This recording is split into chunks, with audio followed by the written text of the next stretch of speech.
fete hano ku mbuga nkoranyambaga bigize abahanuzi abo ngabo Imana irabamanukiye mwaba pasitori umwe mwirirwa muvuga ngo Imana ngo ibitangaza Imana mwayigize Imana y'ibitangaza gusa mwayigize Imana ikora ibitangaza mugiye kubona inzara mugiye guterwa n'inzara kubera ko mwanze kugarukira Uwiteka ambwe ngo mugarukiraho.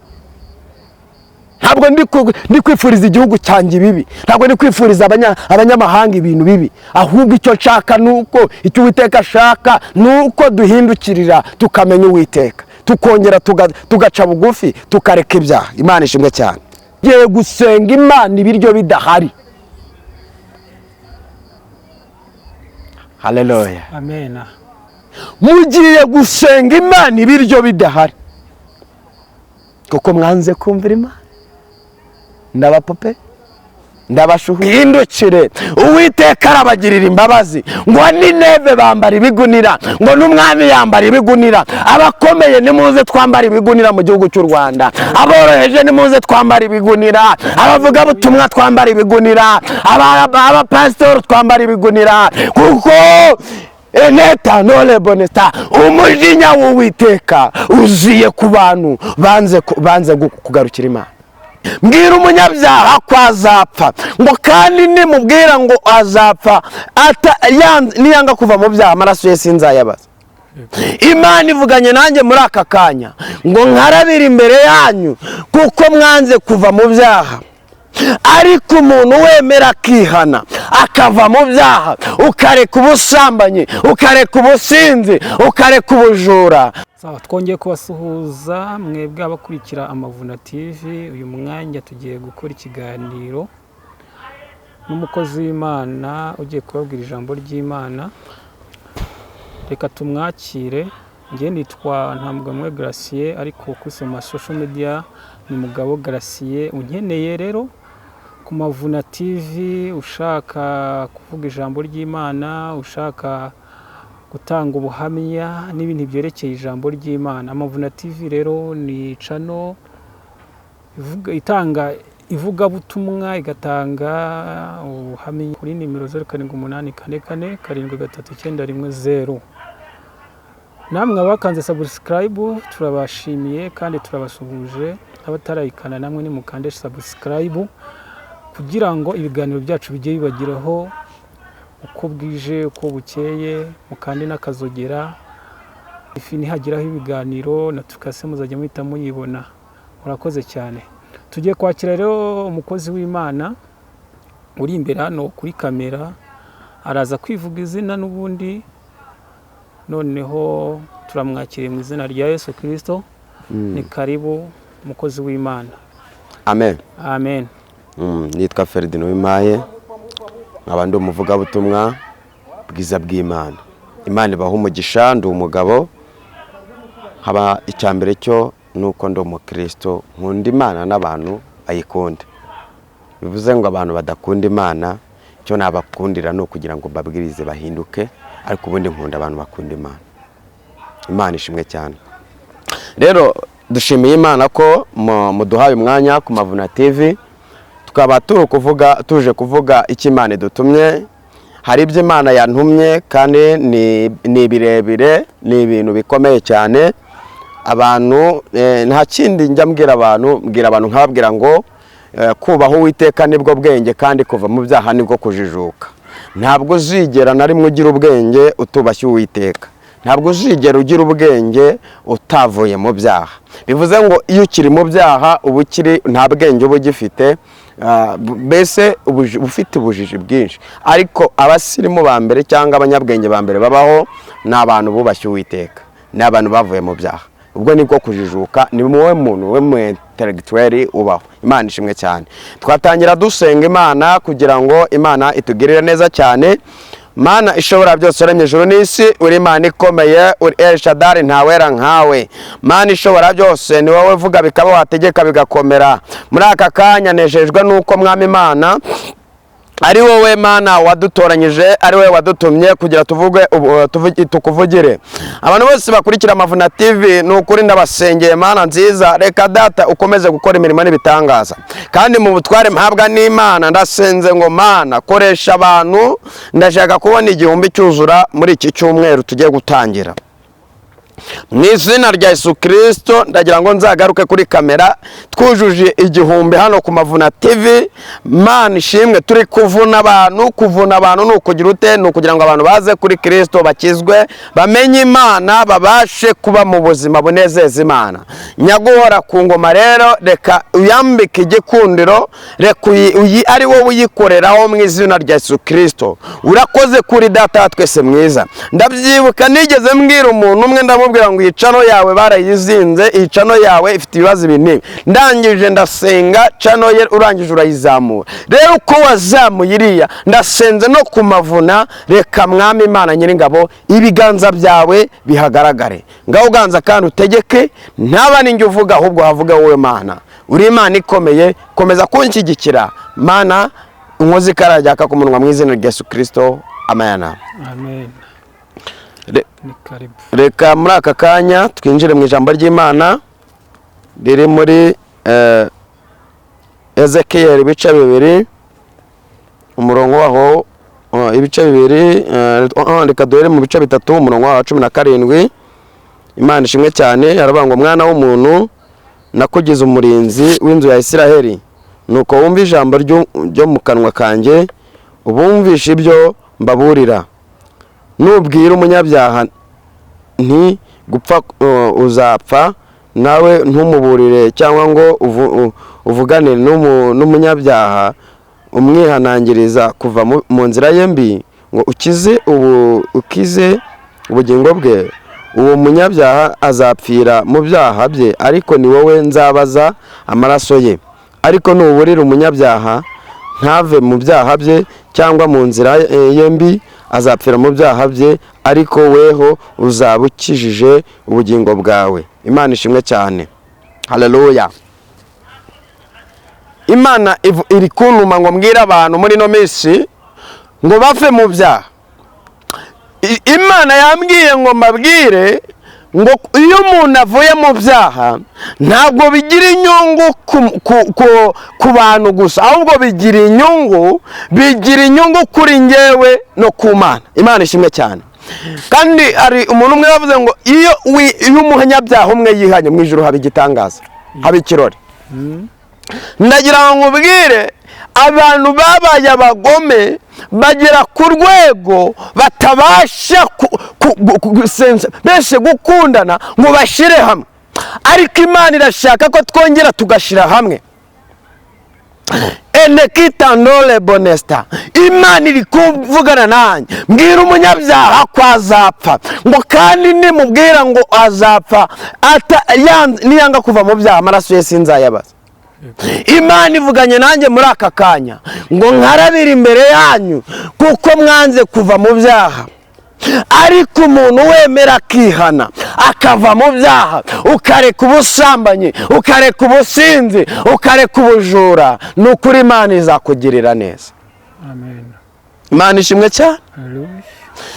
Nureka ubusinzi, ukareka ubusambanyi, ukareka ishyari, ukareka amagambo, ukareka ubujura. Abantu benshi babaye abajura, abantu benshi bagize amoko, ariko Uwiteka aravugana natwe muri aka kanya ngo tureke ibyo twari turimo, tugire ute? Duhinduke, kandi tube duhindutse rwose pe. Umva ibyo Uwiteka yavuganye nanjye ngo mbwire abantu, Uwiteka yashyize mu mitima wanjye, yashyize kuri njyewe ngo Ezekiel ibice 2 umurongo wa 10 aravuga ngo akibumbura imbere yanjye, kandi cyari cyanditsweho imbere n'inyuma, cyanditsweho amaganya n'umuborogo n'ibyago. Imana ishimwe cyane. Haleluya. Amen. Iki gitabo cyari cyanditseho amaganya n'umuborogo n'ibyago. Hari ibintu bitatu Imana igiye guteza muri iyi si. Abantu banze guhindukira ngo bahindukirire Imana.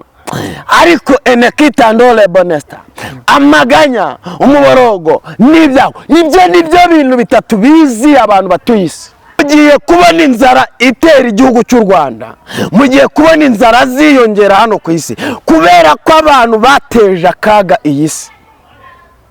Kubona umuntu w'umuvugabutumwa bumutinganye birababaje cyane. Ni mwebwe muri gutera igihugu iki, kuzanamo iki, umuvumo.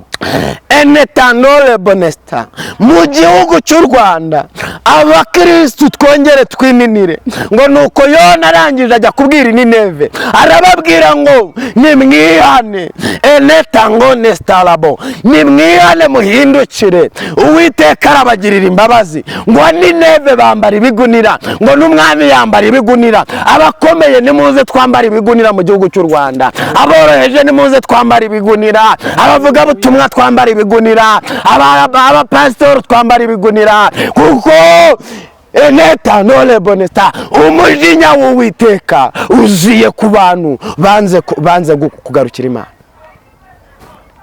Umujinya w'Uwiteka uziye ku bantu banze kwihana, banze kureka ibyaha, bajya mu bapfumu, bajya mu bujura, bajya mu kwiba, birirwa biba icya cumi n'amaturo, birirwa biba imisoro ya leta. Ariko ndakubwira ngo nta mahoro y'umunyabyaha. Uwiteka azanye inkoni ku bapasitoru, abapasitoru bimitse inda, izo nda Imana ije kuzifomboza, bimitse inda. Ngewe naje, Imana yantumye ku bantu kuko barabembetereje hano kuri YouTube, birirwa bababwira ibitangaza, birirwa babasezeranya imigisha idahari. Ntabwo ngewe Imana igeze imbwira imigisha, keretse umugisha. Enekitandole bonesta, Imana ibwira Abayisiraheli, irababwira ngo yemwe Abayisiraheli, nimuhirinde ibyaha n'ibisa nabyo. Ibyago nateje Abanyegiputa mwebwe ntabwo bizabageraho. Umva ikintu kizakiza igihugu, ikirakiza igihugu nuko tugomba kwihana, ikirakiza igihugu nuko tugomba kuva mu byaha, ikirakiza igihugu, ikirakiza abantu nuko tugomba guhindukirira tukubaha Uwiteka. Imana ishimwe cyane. Amen. Bibiliya iravuga ngo i Gosheni hari amahoro, ariko ngo muri Egiputa ngo bari bafite ibyago Imana yari yabateje. Nabwiye abantu ngo muhungire i Gosheni. I Gosheni nihe? Ni muri Yesu Kristo. Ntabwo ushobora kwinjira muri Yesu Kristo ugifite ibyaha. Iyo ugeze kuri Yesu Kristo akoza ibyaha, Imana ishimwe cyane, arakoza, akakoza za karande, akakoza ibyo bakwaturiyeho, akakoza ibyo ba enetandole bonesta, ibyo bakoherereje. Ndagira ngo nkubwire mwene data, i Gosheni ni mu maraso ya Kristo. Amaraso ya Yesu nakwezi, amaraso ya Yesu nagukureho imikoshi y'abadayimo, nagukureho imbaraga z'ibyaha. Imana ishimwe. Amen. Imana igusigiye ikareti ni iki ngiki, ni ukugira ngo hinduke utunganye ibidatunganye. Niki Imana yagusigiye ikareti. Imana ishimwe cyane. Amen. Haleluya. Amen. Twese duhungire i Gosheni, kuko umuntu utari buhungire muri i Gosheni ibyago 10 biramuzaho, ibyago 10 biramuzaho. Natangiye mbabwira ngo hari icyo bita umuborogo n'akaga n'umubabaro. Ibyo bintu ni ibintu biziye abantu banze kumvira Imana, ariko ibyo ngibyo ntago bizakuzaho nuhindukirira Uwiteka. Haleluya. Ngo nuko Nineve barangije baratura, ngo aboroheje ngo n'amatungo yabo, ngo nuko ngo barangije ngo ntiyagirira n'akatsi tora, ngo barangije barihana, Imana ibagirira imbabazi. Ni wowe wa mbere wo gukiza igihugu, ni wowe wa mbere wo gukiza kubera abandi ngo bakizwe. Ikibabaje nuko muri no minsi abantu tutakera imbuto, abakristo nitukera imbuto, tuba abakristo mu rusengero. Ntabwo Imana ishaka ubukristo bwo, nta nubwo ubukristo bwo mu rusengero Imana ibwemera. Imana yemera ubukristo bw'ahantu hose. Kwemera Kristo ni iki? Kwemera Kristo ni ukwemera Kristo akakugenda imbere ugahinduka rwose pe. Kandi Yesu yaravuze ngo muzere imbuto, kandi izo mbuto ngo zigire ute, zigumeho. ikibazo dusigaye twera imbuto turi mu bakristo, mu bapagani ni twera imbuto. Niba muvuga ngo abantu birirwa batuvumira kugahera ngo nta burokore bukibaho. Reka kuba umurokore basi uba umukristo, bigira inzira. Imana ishimwe cyane. Kadusome umurongo ibice 4 umurongo wa 13 muri Ezekiyeli 16. Arongera arambwira, umva ibindi Uwiteka yambwiye. Imana ishimwe cyane. Uwiteka yambwiye ngo mwana w'umuntu we, dore umutsima niwo rushingikirizo rw'Abisiraheli. Umutsima nirwo rwishingikirizo rw'Abisiraheli. Umutsima nirwo rwishingikirizo rw'Abanyarwanda.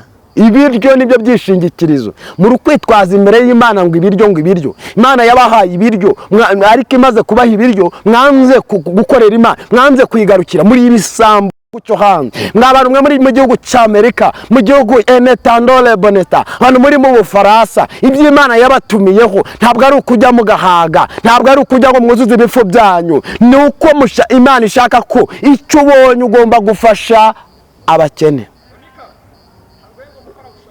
Icyo ubonye ugomba gufasha abantu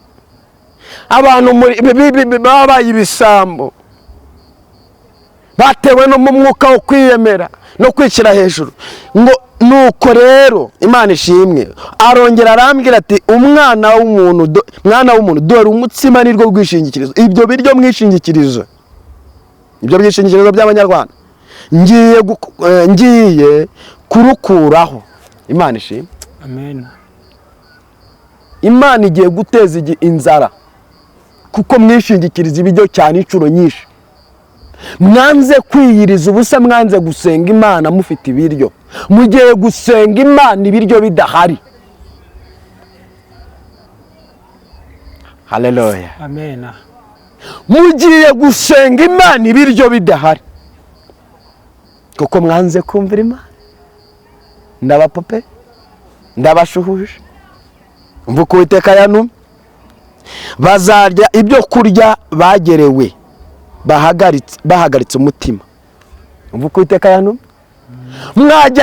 Mwabaga muri freedom munezerewe, ariko Uwiteka avuganye nanjye kuko mwanze guhindukirira Uwiteka. Aravuze ngo mugiye kujya mugererwa, mugiye kwinjira mu gihugu Imana igiye kubajyana mu bunyage. Mugiye kongera mu bunyage, mwanze kwigira ku byahise. Mugiye kwigira Enekitandole Bonesta, mwanze kwigira ku minsi yashize ngo muhinduke, mukizwe, muheshe Imana icyubahiro. Mugiye kuba abanyage, mugiye kujya murya ibiryo mugerewe. Ibi ni Uwiteka ubintumye. Nzajya mpanurira muri Bibiliya. Bibiliya niryo jambo ritavangiye, niryo buhanuzi butavangiye. Mwaravuze ngo duhanura ibintu ibi biraje vuba. Mugiye kubona inzara, mugiye guterwa n'inzara kubera ko mwanze kugarukira Uwiteka. Uwiteka ambwe ngo mugarukiraho. Ntabwo ndi kwifuriza igihugu cyanjye ibibi, ntabwo ndi kwifuriza abanyamahanga ibintu bibi, ahubwo icyo nshaka nuko icyo Uwiteka ashaka nuko duhindukirira tukamenya Uwiteka, tukongera tugaca bugufi, tukareka ibyaha. Imana ishimwe cyane. Ngo kandi bazanywa amazi bagerewe bashishwa. N'amazi mugiye kuyabura kuko mugiye kujya murya ibyo mugerewe.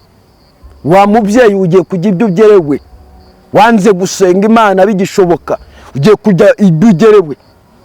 Wa mugabo ugiye kujya ibyo ugerewe. N'abapasitori mwe mugiye kujya murya ibyo ugerewe, ko Imana yantumye ngo ije gusenya insengero. Yambwiye ngo ntabanuririye imisozi, mpanurire Abanyarwanda, mpanurire ibihugu. Mugiye kujya murya ibyo mugerewe kuko Imana ije gusenya ibyo mwashyize imbere. Mwashyize imbere iby'isi, Imana ije kubasenya. Imana ije gusenya ibyo mwubatse kuko mwabyubatse mubigira ibigirwamana. Imana yabahaye amamodoka, maze kubaha amamodoka ntago mwayaheshikije cyubahiro. Izo modoka Imana ije gucishamo uburongo, yashyizeho towa. amahirwe ahari namwe ni ukwihana tukagarukira Uwiteka. Niyo mahirwe ahari namwe gusa guhungira mu nkuge y'Uwiteka. Imana itugirire neza cyane. Uko niko bazabura ibyo kurya n'amazi, bose bazashoberwa, babe ubutarutana, babe abayuku bazize igicumuro cyabo. Imana ishimwe. Amen. Haleluya. Amen. Imana ishimwe. Reka mbabwire mwe bene data, ibi bihe mugiye kubyinjiramo kubera ibicumuro byanyu, kubera ibyaha byanyu.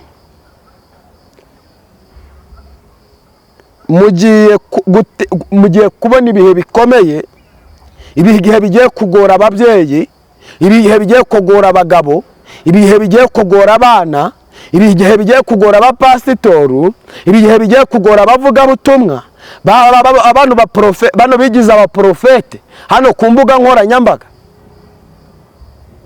bigize abahanuzi. Abo ngabo Imana irabamanukiye. Mw'abapasitori mwe mwirirwa muvuga ngo Imana ngo ibitangaza, Imana mwayigize Imana y'ibitangaza gusa, mwayigize Imana ikora ibitangaza gusa. Aho mutabwiye abantu kwihana, mukaba muri kubwira abantu ngo babonye ntibabibone. Mwabeshya abantu, mwagumuye abantu mubakura ku Mana, mwagumuye abantu mubakuramo ibyiringiro, abantu ntibakizera, abantu barahahamutse. Mugiye kubona ishyano, mugiye kubona akaga. Ndakeka ari ngewe uri kuvuga ibi bintu kuri YouTube, kuko abandi bari kubabwira ngo iragikoze ikizute, bari kubamemetereza. Ntago mbatutse. Bibiliya ivuga iki? Iravuga ngo ntabwo Imana ugutwi kwayo kwapfuye ngo kunanirwe kumva, nta nubwo n'amaso n'ukuboko kwayo kwacitse ngo kunanirwe gukora. Ahubwo ibyaha byanyu nibyo byatumye Imana ibareka, nibyo byatumye mwigize abanyabwenge ngo nimugishaka kubyara. Ibintu bigiye kugera kure kubera ko mwashatse muzazamuye ibiciro, n'Imana izamuye ibiciro. Mwabwiye ngo kubyara kw'iki gihe ntibikigezweho ngo nibabona ibyo baga. Noneho mwe mwabyaye bakeya, Imana ibyo yari yarabahaye irabibambuye, ibihaye babandi mwirirwa muvuga ngo babyaye nk'isenene. Imana itugirire neza, Imana itubabarire, Imana itweze. Nasoza nsengera abantu. Ndi kubona igihe kiri kuducika, ariko nasengera abantu nubwo iki kiganiro atari kirekire. Nasengera abantu ubundi tukazakomerezaho ubutaha, ariko ni ubutumwa bukomeye. Abantu bahinduke, abantu bagarukira Imana, abantu bongere bininire. Uwasengaga rimwe asenge kabiri, wasengaga gatatu asenge kane, uwiyirizaga ubusa rimwe yongere yirize. Noneho musigaye mwarihimbiye ibintu byo kwiyiriza ubusa, ugafata ukiyiriza ubusa, Mana we, ukiyiriza ubusa, noneho ukageza nimugoroba barivuga ngo ni umunsi. Ariko si koko Imana ninjije, kuko iyo umunsi ugizwe n'amanywa n'ijoro, uwo ni wo munsi. Mu gihe uwo munsi utagenze gutyo, ntabwo umunsi uba warangiye. Mwihimbiye ibintu byo gusenga, mwihimbiye ibigirwamana byanyu by'amasengesho, ariko na Imana iraje iziye umuntu wese wari mu nzira nzima akayivamo. Ariko Uwiteka ari kuvugana natwe ngo tugaruke mu nzira twagenderagamo, twongere tugaruke ku gicaniro, twongere dusenge. Imana ibagirire neza cyane. Murakoze. Nasoza nsengera ubwoko bw'Imana, nasoza nsengera abantu kugira ngo twongere tugaruke ku gicaniro. Mana ishobora byose, hano mu ijuru n'isi, ndagushimiye kuri Imana yabanye natwe, ndagushimiye kuri Imana igiye gukora ibikomeye. Aba bantu bababarire, abakoze ibyaha bababarire, abagize imitima inangiye, abagize babaye ibisambo, abakoze ubujura, Mana bababarire. Ikiganza cyawe cy'imbabazi kize mu gihugu cy'u Rwanda, ikiganza cyawe cy'imbabazi kize kuri iyi si. Abantu bongere bakumenye, abantu bongere babone neza yawe, abantu bongere bakuvuge, abantu bongere bakunezererwe, abantu bongere bagaruke baguhimbaze. Wongere wumve umubavu uhumura neza w'amasengesho, wongere wumve umubavu w'abantu baguhimbaza bagutambira. Ngo Miriyamu yarakuririmbiye ngo maze kubambutsa inyanja ngo uranezererwa. Ngo Pawulo na Sila bari mu nzu y'imbohe ngo baragusirimbiye bakwakiriye barabyina kuko bari barakwizeye, ngo barabyina ngo barangije enetangone talabone talabone kire, ngo barangije ngo ikuzimu barabimenya, ngo nijoro rirabimenya, ngo maze ubakura mu nzu y'imbohe. Uwiteka we ngo ukomeze utugire neza, tubambire amahema, kandi data wa twese tubone ineza yawe. Urakoze kuri Imana ikomeye, urakoze kuri Rubasa, mu izina rya Yesu Kristo, amen. Amen.